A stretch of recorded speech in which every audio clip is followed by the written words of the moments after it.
back with another chapter of Unexpected by Arthur Vulpix, and kind of back to bit apparently too, so they're also kind of involved in this too.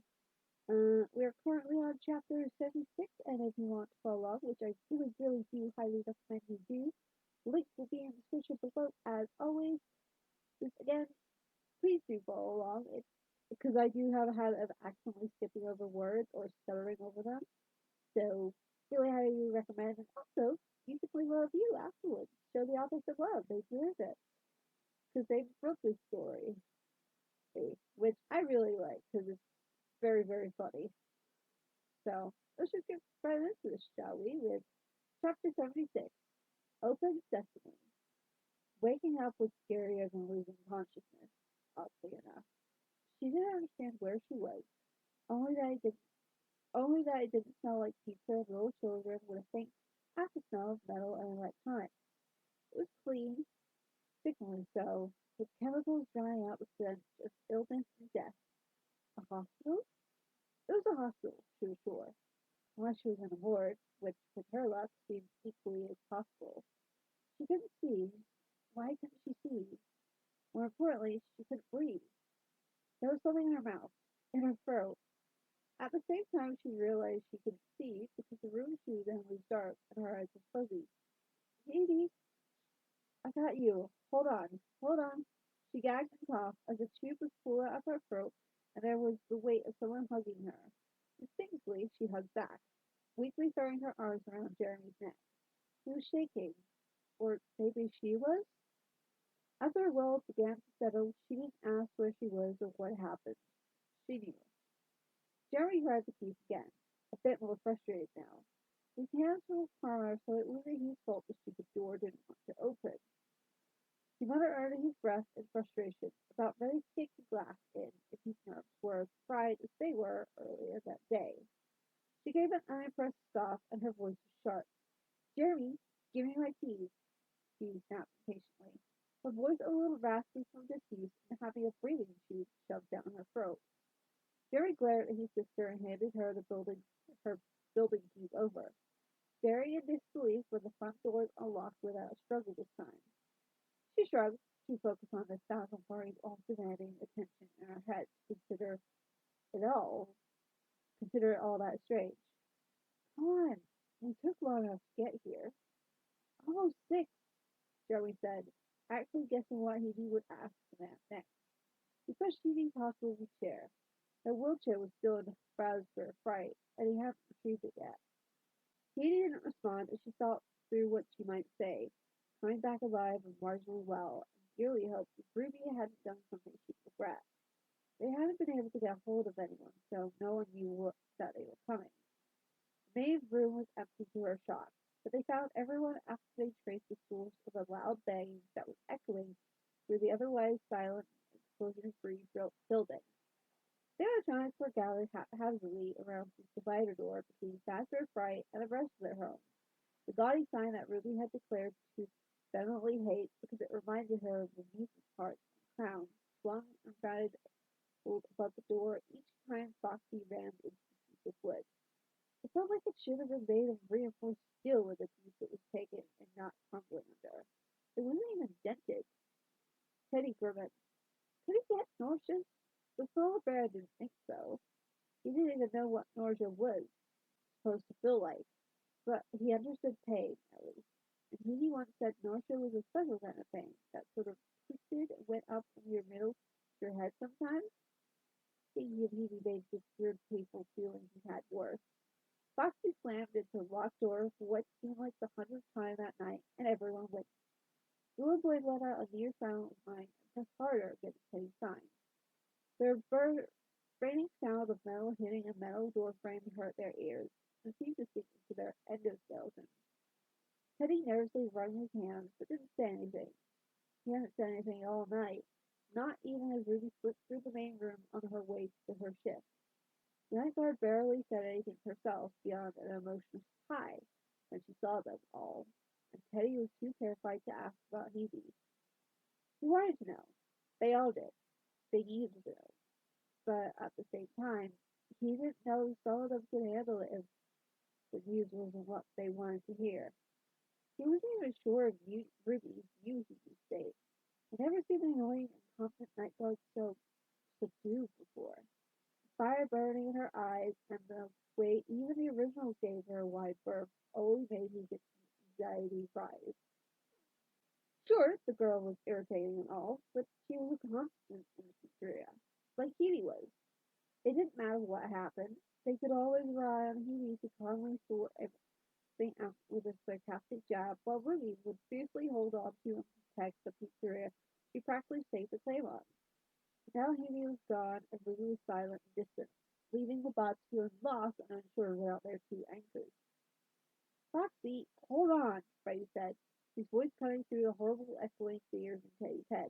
It's not working. Get out the way, Freddie, Foxy snorted at his friend, teeth flashing as he sprinted to get another head start. Foxy, Freddie tried again, but was hurriedly yanked out of the way by Bonnie, almost falling on the rabbit.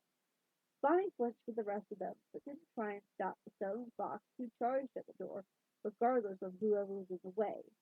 Foxy slammed into the door again. The fox grunted and for once didn't immediately back up for another try. He steadied himself against the door and angrily hit it with his fist. Open, you bloody! He cut himself off and banged his forehead on the door. Ugh, come on! The whole way descended into intense silence with the pain at the pain tone in his voice. Foxy felt early sounded childish, and Toby could easily say it was one of the most disturbing things he'd ever heard. And the fear. None of the toys had ever heard fear in Foxy's voice. The pirate was too tough, too strong, fat and fast, that fear was not something they ever associated with him. He'd shown frustration and anger when they were tired, resignation and bitterness when the ghosts forced them to hunt and kill, but never fear. No one said anything. They just stared at the door. There was almost 6, and none of them had any idea of what was going on over there. They heard no explosions, no shrieks, no bits of glitter drifting in from the vents. Silence had never felt so loud or terrifying. Not even Toby or Chee had said anything.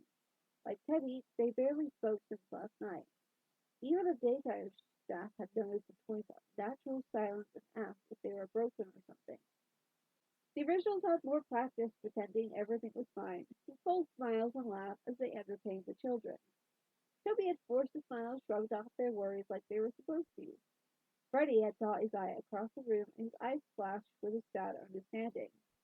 How had they gone about their jobs every day feeling like this? The blue rabbit had felt guilt twisted his chest as he watched the originals smile and laugh while they really wanted to shout and scream and cry. He hated feeling guilty.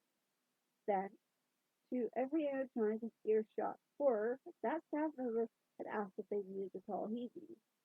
The day staff didn't know. Toby just froze. Then Bonnie was there telling the employee that there might be a pile of unexploded square bombs in the craft box, and the van was off running. The older rabbit glanced at Toby, dropped his gaze to the floor and back up while walking away. And the originals continued on, covering for Chi when she shakily excused herself and disappeared into parts of the service where the children didn't see her. Mangles wasn't in the room at the time, thank goodness. She would have burst out crying and ruined her work with the kids. They could never do that. Puppet heard what happened from his room, closed the prize corner, and went to tell Mangles to check on the chicken, ignoring the annoyed look from the human manager. He barely spared the man a glance, but that was just enough to terrify him into silence. The manager never dealt with them. He barely dealt with Ruby except when she forced him to. The animatronics were pretty much autonomous in the pizzeria now, as the humans had no authority over them. If they tried anything, they risked Ruby coming down on them like a ton of bricks. Freddie caught some of the staff whispering amongst themselves, and she could witness her own bit of murmuring in the kitchen between pale, shaken-looking cleaning staff and the cook. Two of the day guards quit an hour later, casting terrified looks back at them as they went out the door. It had been a while since Freddie saw those looks. He had forgotten how terrible they made him feel. My turn, Meggle sighing stiffly, breaking them out of their thoughts as she jogged down the hall further than Foxy did. The red fox looked frustrated and dizzy, but the locked door still held to his dismay. Teddy jumped in panic and accidentally yelled at Bibi, who had also gone wide-eyed in concern. Max, no! You're going to crack your suit. I don't care, she sighed. She signed, snarling, tears in her eyes. I'm going to tear him apart. If he can break the deal, so can I. There was defiance in her yellow eyes, and Teddy knew that if he could hear her voice, it would be cracking in pain and desperation. She was broken, emotionally. Mangle snarled at the bear's look of concern Foxy flashed her. She backed up. If he wasn't so wrapped up in trying to get to that guard, he'd probably be physically holding her back himself. Mangle didn't care. She was already broken, and she was staying broken until Hebe fixed her. Hebe, and only Hebe, was ever allowed to touch her from now on. The management could hire someone else. She didn't care. She'd rather eventually waste away to a neat tangle of pieces than let anyone take Hebe's promise of fixing her away. Even if Hebe was gone, and, and couldn't keep her promise. If Nana broke herself further while bringing pain to that evil piece of shit, yes, she could swear on her head, coating his hands. So be it. Mango grit both set teeth and sprinted. Max! Hebe's voice startled them. And that's the end of chapter 76. I hope you enjoyed. If you did, leave a like on this video. Don't comment on the video though. Go leave a review. Like I said, links to the chapters in the description. Go, go, go. But before you do go leave a review, show the offer some love and all that. Be sure to subscribe. Upload videos every Friday and Saturday. And I'll see you guys next week tomorrow with the next chapter of Media of the Mind.